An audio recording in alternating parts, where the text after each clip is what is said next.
ចាំបន្តិចណាខ្ញុំសួរប៉ូលីសបន្តិចតើគេឈ្មោះអីអាយុប៉ុន្មាននាងឈ្មោះហួរពីពាក្យពីដែលមានឫស្សីពីលើអាយុ15ឆ្នាំបើពិតជាមិនកើតទេរត់ទៅអាការៈមិនធ្ងន់ធ្ងរទេឲ្យបិទអុកស៊ីសែនមួយយប់សិនស្អែកចាំពិនិត្យឡើងវិញប្រញាប់តាក់ទងអាណាព្យាបាលមកលោកលូឲ្យខ្ញុំយកមកប្រគល់ជូនជាការសម្គាល់ខ្លួនដែលឯងចង់បានតើអានឹងត្រូវអស់ថ្លៃប៉ុន្មានដែរឲ្យលូតាមណាសរុបទាំងអស់350000ដោយសារអ្នកជាមិត្តភក្តិរបស់លោកលូទើបមានការបញ្ចុះតម្លៃឲ្យចំណាយ350000នេះគឺពិតជាកប់សេរីហ្មងកញ្ញាហួជូនទទួលបានអីវ៉ាន់ហើយឬនៅទទួលបានហើយអរគុណខ្លាំងណាស់អ្នកជួយខ្ញុំបានច្រើនណាស់មិនបាច់អរគុណទេយើងជាមិត្តភក្តិនឹងគ្នាសង្ឃឹមថាម៉ោងស្អែកអ្នកអាចមកចូលរួមពិធីដេញថ្លៃនៅតាមលើជូនណាចាអរគុណបងស្រីហួជួនខ្ញុំកើតអីហ្នឹងខ្ញុំស្លាប់ទៅដល់លើមេឃហើយមែនទេហេតុអីបានជាអ្វីសុទ្ធតែពណ៌សញ្ចឹងមីល្ងីល្ងើអូនឯងមិនបានស្លាប់ទេអូនកំពុងតែរស់នៅតើអូនមកដល់ពិភពលោករបស់បងអាលោកអីលោកគ្រូពេទ្យប្រាប់ថាអូនមិនអីទេបិទអុកស៊ីសែនបន្តិចទៀតនឹងជាហើយចាំអូនជាសះស្បើយបងនឹងនាំអូនដល់លេងគ្រប់កន្លែងបងស្រីហួជួនតើខ្ញុំពិតជាអាចនៅជាមួយបងជារៀងរាល់ថ្ងៃមែនទេប្រាកដហើយ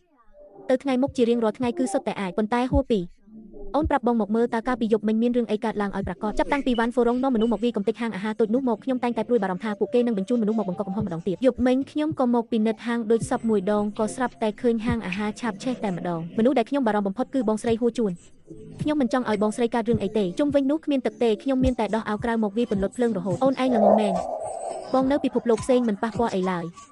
ចុះប្រហែលជាអូនវិញបើត្រូវភ្លើងរលាកខូចខាតរាងកាយគិតយ៉ាងម៉េចខ្ញុំមិនបានគិតច្រើនដល់ថ្នាក់នឹងទេខ្ញុំគ្រាន់តែមិនចង់ឲ្យហាងអាហារត្រូវពួកមនុស្សអាក្រក់បំផ្លាញក្មេងល្ងងនេះសំណាងហើយដែលមិនកើតអីបងស្រីរបស់អ្នកមិនអីទេឲ្យត្រឡប់ទៅផ្ទះសម្រាប់ឲ្យបានល្អពេលទៅដល់ផ្ទះប្រើប្រាស់ឧបករណ៍លាងច្រមុះដើម្បីសម្អាតរន្ធច្រមុះបន្តិចហើយញ៉ាំថ្នាំតាមពេលកំណត់ទៅគឺបានហើយថ្ងៃក្រោយកុំបណ្ដោយឲ្យក្មេងតូចលេងភ្លើងទៀតអីណាចាអរគុណច្រើនលោកគ្រូពេទ្យត្រឡប់ទៅផ្ទះវិញអង្គុយឲ្យស្រួលបួលណាបងនឹងនាំអូនទៅកន្លែងមួយ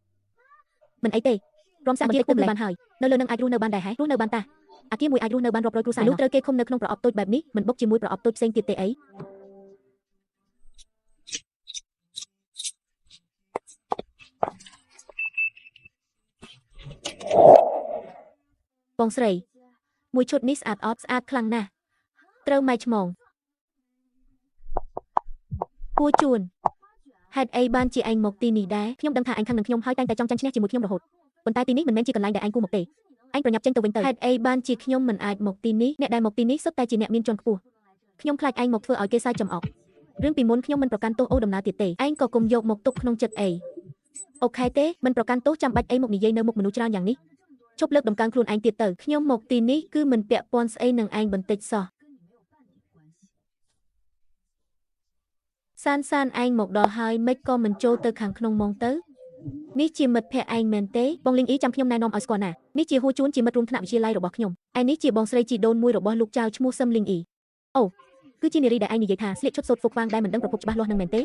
កញ្ញាសឹមមានការយល់ច្រឡំអីលើខ្ញុំមែនទេខ្ញុំមិនសូវយល់ទេខ្ញុំក៏មិនបានបញ្ចេញឈ្មោះអ្នកណាដែរកញ្ញាហួរមិនបាច់ប្រញាប់ផ្ដៅខ្លួនទទួលស្គាល់ខ្លួនឯងពេកទេប៉ុន្តែមានរឿងមួយដែលសាននិយាយត្រូវទីនេះមិនមែនជាកន្លែងដែលអ្នកឯងអាចមកបានឡើយទោះបីជារបស់បុរាណគេមិនសួររកប្រភពដើមក៏ដោយប៉ុន្តែអ្នកឯងធ្លាប់មានប្រវត្តិមិនល្អពីមុនមកខាងថៃលើជូមិនទទួលយករបស់អ្នកឯងទេទោះបីជាសូត្រហ្វុកហ្វាងក៏ដោយពួកអ្នកឯងកុំមកនិយាយផ្ដេសផ្ដាសណាបងស្រីខ្ញុំជាមនុស្សល្អបំផុតកញ្ញាសឹមថាខ្ញុំមានប្រវត្តិមិនល្អចុះសួរតើខ្ញុំធ្លាប់ត្រូវគេខាត់ខ្លួនឬជាប់ឃុំចាំពីពេលណាឬមួយក៏អ្នកនាងគ្រាន់តែស្ដាប់ពាក្យចាំអារ៉ាមហើយគេចាប់ប្រកាន់ខ្ញុំតែម្ខាងខ្ញុំសូមរំលឹកកញ្ញាសឹមនិងកញ្ញាជូផងណាការបរិហាគេត្រូវទទួលខុសត្រូវចំពោះមុខច្បាប់បរិហាគេអីហាសហាសាមីខ្លួននៅឈរត្រង់នេះស្រស់ចាំបាច់ឲ្យខ្ញុំទៅប្រឌិតរឿងធ្វើអីទៀតត្រូវហើយចៃដន្យសាមីខ្លួននៅទីនេះខ្ញុំមិនប្រកែកនឹងរំលឹកសាច់រឿងឡើងវិញជាមួយជូសានទេតើមានរឿងអ្វីកើតឡើងពួកឯងបើកភ្នែកឲ្យធំបន្តិចទៅ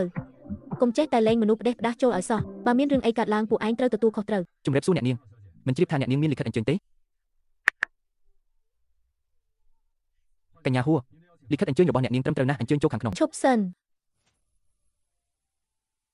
ទោះបីជាឯងមានលិខិតអញ្ជើញក៏ដោយតើឯងជាសមាជិករបស់ថៃលឺជូដែរឬទេថៃលឺជូមានបដិសេធច្បាប់ថាមានតែសមាជិកទេទើបអាចចូលបាន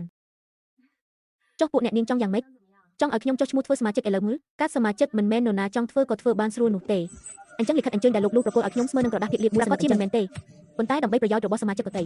អ្នកនាងគ្រាន់តែឆ្លងកាត់ការផ្ទៀងផ្ទាត់ទ្រព្យសម្បត្តិទើបអាចចូលបានការចូលជាសមាជិកថៃលឺជូត្រូវផ្ទៀងផ្ទាត់ទ្រព្យសម្បត្តិយ៉ាងតិច10លានប្រកាសជាគ្មានលុយច្រើនដល់ថ្នាក់នឹងទេ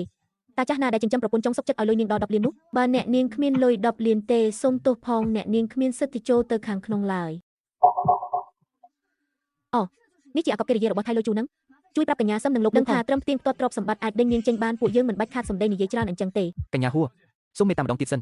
ថាលើជួររបស់អ្នកពិតជាមានឫទ្ធិអំណាចធំធេងណាស់ណាខ្ញុំកាន់លិខិតអញ្ជើញរបស់អ្នកមកហើយនៅតែចូលមិនបានទៀតអញ្ចឹងតើលោកលូកំពុងតែលេងសើចជាមួយខ្ញុំមែនទេ នាងពិតជាលីវហៅជេនមែនហ៎ លោកលូទោះជានាងមានសម្បត្តិអញ្ជើញក៏ដោយប៉ុន្តែនាងមិនមែនជាសមាជិកក្លឹបរបស់លោកឯងទេណា កញ្ញាហៅជេនគឺជាភ្ញៀវដែលខ្ញុំនិងលោកតាបានអញ្ជើញមកដោយផ្ទាល់សូមគុំមកចង្អុលបង្ហាញឬរិះគន់ភ្ញៀវរបស់ខ្ញុំអី ក៏ព្រោះតែនាងមិនមែនជាសមាជិកហើយក៏គ្មានភ្ញៀវណាផ្សេងនាំនាងចូលមកដែរអញ្ចឹងហើយទើបខ្ញុំរត់ចាំរត់ពីទ្រព្យសម្បត្តិនេះណា គុំមកលោឡាអីមនុស្សដែលខ្ញុំអញ្ជើញមកដោយផ្ទាល់គឺមិនចាំបាច់ត្រួតពិនិត្យទ្រព្យសម្បត្តិអីទាំងអស់ កញ្ញាហួរខ្ញុំសុំទោសផងណាមកពីខ្ញុំច្រឡំខ្លួនឯងទេកញ្ញាសឹមមានអីខុសទៅឬមួយថៅលើយុគគ្មានច្បាប់ពិនិត្យទ្រព្យសម្បត្តិមុនចូលទេពិតជាមានមែនប៉ុន្តែកញ្ញាត្រូវបានលោកលូអញ្ជើញមកដោយផ្ទាល់អញ្ចឹងមិនបាច់ពិនិត្យទេបើមានច្បាប់អញ្ចឹងហើយពិនិត្យទៅខ្ញុំមិនចង់ឲ្យរឿងថ្ងៃនេះត្រូវគេយកទៅនិយាយបំផ្លាញឡើយសំទល់ឲ្យ18លានចុះកញ្ញាជូវិញខ្ញុំមានសិទ្ធិចូលទៅឬនៅខ្ញុំមិនដែលនិយាយថាឯងគ្មានសិទ្ធិចូលនោះទេចុះហេតុអីបានជាអ្នកនាងតែងតែតាមរករឿងខ្ញុំរហូតអញ្ចឹង របស់ដេញថ្លៃលេខ45ពីរ៉ូប៉ាក់ផ្កាឈូកពណ៌ត្បូងកណ្ដៀងតម្លៃចាប់ផ្ដើម2លានរបស់ដេញថ្លៃលេខ48មកពីម្ចាស់ប្រមូលម្នាក់ដូចគ្នាចានផ្កាឈូកលាបពណ៌ខៀវស្រាលតម្លៃចាប់ផ្ដើម240,000លោកលីវឲ្យថ្លៃ30,000តើមានអ្នកឲ្យថ្លៃខ្ពស់ជាងនេះទៀតទេ45,000មិន48,000អ្នក ដណ្ដើមគ្នាទិញច្រើនហើយសោះនេះទើបតែចាប់ដើមតើអរគុណមិត្តភក្តិហាងអាហារសម្រន់ហើយប្រាក់3 5ចាំមើលថាឯងអាចសប្បាយចិត្តបានយូរប៉ុណ្ណាខ្ញុំមានវិធីកំទេចឯងមិនឲ្យងើបមុខរួចរហូតចោលលួរបស់បុរាណក្រអាតក្រទុំម្លេះតូចតាចសោះហ៊ានលួរបស់បុរាណគ្មានក្បួនច្បាប់សោះ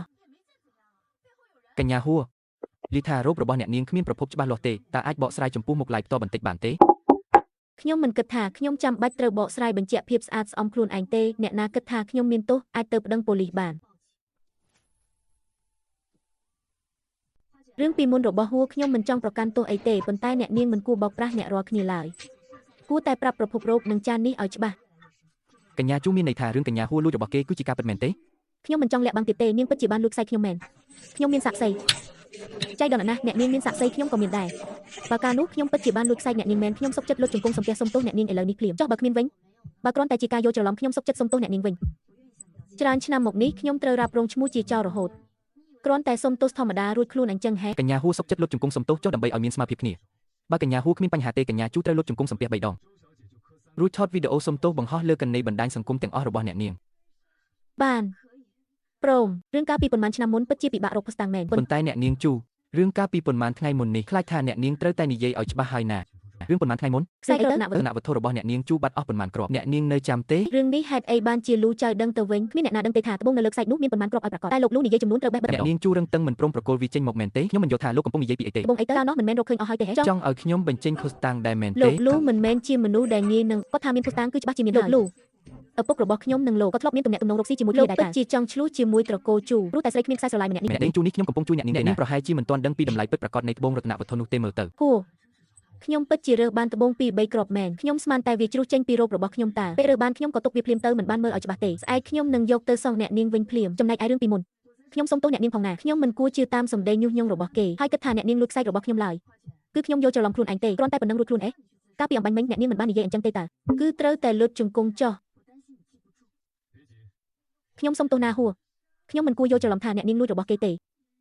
េអ្នកនាងមិនមែនយកច្រឡំទេគឺអ្នកនាងមានបំណងបង្កាច់បង្ខូចខ្ញុំអ្នកនាងដឹងទេថាទង្វើថោកទាបរបស់អ្នកនាងកាលនោះវាអាចបំផ្លាញជីវិតក្មេងស្រីម្នាក់តែទើបតែបាត់បង់ឪពុកម្ដាយទាំងពីរបានយ៉ាងនេះហើយមិនថាអ្នកនាងសុំទោសដោយស្មោះឬសម្ដែងទេពេលឃើញអ្នកនាងធ្លាក់ក្នុងសភាពអាម៉ាស់បែបនេះខ្ញុំសប្បាយចិត្តណាស់បំណងរបស់ខ្ញុំសម្រេចហើយឯងហ៊ានទេកុំភ្លៀងខ្ញុំហេខ្ញុំមិនលើកលែងឲ្យឯងដាច់ខាតខ្ញុំក៏មិនចង់ធ្វើបែបហ្នឹងដែរគឺហួរជាអ្នកដេញដល់ខ្ញុំនិយាយនៅទីនេះទៅនេះវាជារឿងអីហ่ะមិនមែនព្រមព្រៀងគ្នាថាទម្លាក់កំហុសឲ្យតែយើងម្នាក់ទេហេខ្ញុំនឹកស្មានមិនដល់សោះថាឯងនៅហ៊ានលេចមុខមកជួបខ្ញុំទៀត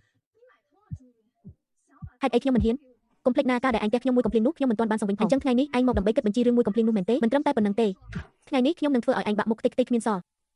រឿងកាលពីយប់ឆ្នាំមុនពិបាករកស្រាវជ្រាវមែនប៉ុន្តែអ្នកនាងចៅរឿងកាលពីរីកប៉ុន្មានថ្ងៃមុនក្រែងគួរតែនិយាយឲ្យច្បាស់បន្តិចទៅ ប៉ុន្មានថ្ងៃមុនមានរឿងអី ខ្សែរបស់អ្នកនាងហាបាត់មួយមុខខ្យងប៉ុន្មានគ្រាប់អ្នកនាងនៅចាំទេ រឿងនេះមិនក៏លូចៅដឹងទៅវិញគ្មាននរណាដឹងថាមានមួយមុខខ្យងប៉ុន្មានគ្រាប់ពិតប្រាកដទេហើយចំនួនដែលលោកគ្រូលូនិយាយត្រូវទាំងអស់តែម្ដង អ្នកនាងចៅដាច់ខាតមិនព្រមប្រកល់ឲ្យវិញ ខ្ញុំមិនយល់ថាលោកកំពុងនិយាយស្អីទេមួយមុខស្អីកាលនឹងប្រមូលគ្រប់អស់ហើយតើ ចង់ឲ្យខ្ញុំបញ្ចេញភស្តុតាងដែរមែនទេ លូចៅមិនមែនជាមនុស្សងាយបោកប្រាស់ទេគេថាមានភស្តុតាងអញ្ចឹងប្រកាសជាមានហើយលោកលូឪពុកខ្ញុំនិងលោកក៏មានចំនួនជាមួយគ្នាដែរលោកពិតជាចង់បែកបាក់ជាមួយត្រកូលចៅព្រោះតែស្រីគ្មានក្នុងបង្អែកម្នាក់នេះមែនទេ អ្នកនាងចៅខ្ញុំកំពុងតែជួយអ្នកនាងតើអ្នកនាងប្រហែលជាមិនទាន់ដឹងពីតម្លៃរបស់មួយមុខខ្យងនឹងទេដឹងដល់ពេលឪពុកអ្នកនាងមកក៏ពិបាកដោះស្រាយដែរ ហោចនខ្ញុំពិតជាបានរើសបានមុខខ្យងប៉ុន្មានគ្រាប់មែន ខ្ញុំស្មានតែជ្រុះចេញពីខោអាវខ្ញុំរើបានហើយក៏ទុកទៅមិនបានមើលឲ្យច្បាស់ស្អែកខ្ញុំយកមកសង្ហាញ់វិញរឿងកាលពីមុនខ្ញុំសុំទោសឯងខ្ញុំមិនរស្ដាប់ពាក្យញុះញង់គេថាតែឯងលួចខ្សែខ្ញុំទេមកពីខ្ញុំខុសខ្ញុំយល់ច្រឡំលើឯងហើយអញ្ចឹងហេអំបាញ់មិញអ្នកនាងមិនបាននិយាយអញ្ចឹងផងត្រូវតែលុតជង្គង់ចុះសុំទោសហោជន់ខ្ញុំមិនគួរយល់ច្រឡំថាឯងលួចអីវ៉ាន់ទេឯងមិនមែនយល់ច្រឡំទេគឺឯងមូលបង្កាច់ឯងដឹងទេថាទង្វើការនោះអាចបំផ្លាញជីវិតក្មេងស្រីដែលទើបតែបាត់បង់ឪពុកម្ដាយម្នាក់បានហើយមិនថាឯងស្មោះត្រង់ឬសម្ដែងទេឃើញឯងអាប់អន់បែបនេះខ្ញុំសប្បាយចិត្តណាស់គោលបំណងខ្ញុំសម្រេចហើយ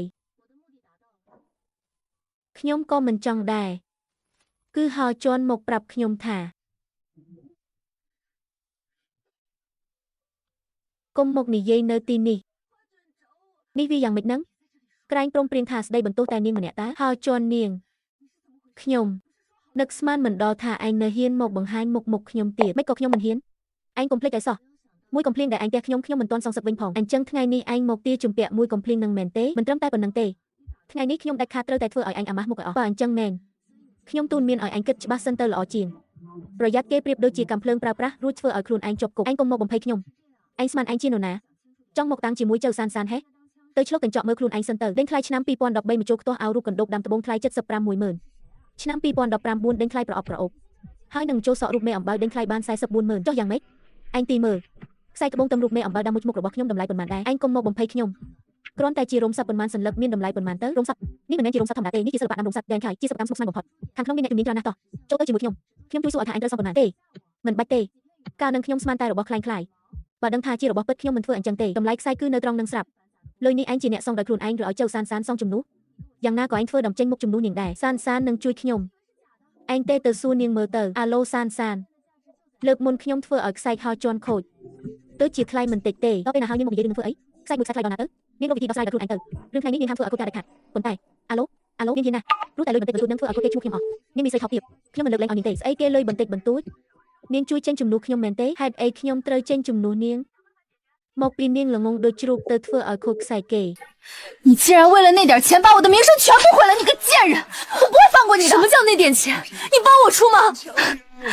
我凭什么帮你出？是你自己蠢的像猪，竟然弄坏他的项链！